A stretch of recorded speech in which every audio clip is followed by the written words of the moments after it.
The strongest ever treaty between Russia and North Korea. Vladimir Putin and Kim Jong-un signing a pact pledging economic and military cooperation in the event either nation is attacked. National security analyst Rebeccah Heinrichs joins us now. Rebeccah, what does this agreement mean? It seems like a very odd agreement, but it seems also significant. What do you think it means? Well, I think what Putin wants out of Kim Jong-un is weapons. North Korea essentially it's a barbaric regime, terribly inhumane to the North Korean people. Doesn't have much of an economy to speak of, but they do use all of the money that the regime does have access to make weapons. And that's what Vladimir Putin wants. So he went there essentially saying, this is what we need. And so he said what was necessary in order to get the North Korean regime to make a deal on continued weapons flows into Russia. My husband's from Florida, and we joke about moving down there, except for days like this week when we wake up and you can see Russian warships off the coast of Miami, right? How concerned are you that Russia is circling that area in Cuba? Well, it's concerning that Russia continues to pose an acute threat to the American people. We've been hearing a lot about the unprovoked war against Ukraine that Russia has been carrying on. But Russia is an acute threat to the American people, to our prosperity, our way of life.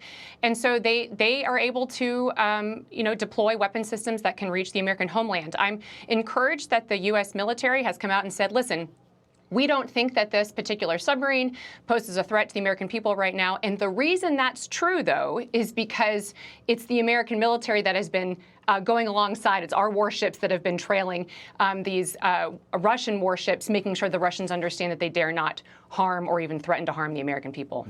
Rebeccah, that's down south, but over on the left coast in Silicon Valley, you've got tech entrepreneurs and CEOs saying they need more security. They need to make sure that there aren't Chinese infiltration of their technology systems here in the United States. Part of that is just because of China's espionage, but also the other part is we've got an open southern border, and we know that people from China have just walked right across. We don't know what they're doing here. Well, the largest growing demographic of illegal immigrants coming across that southern border is stunningly from China.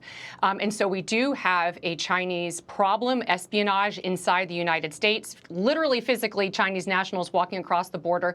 But they just live here. They live in our, they live and work, some of them in our most highest security, national security labs, in our scientific research institutions.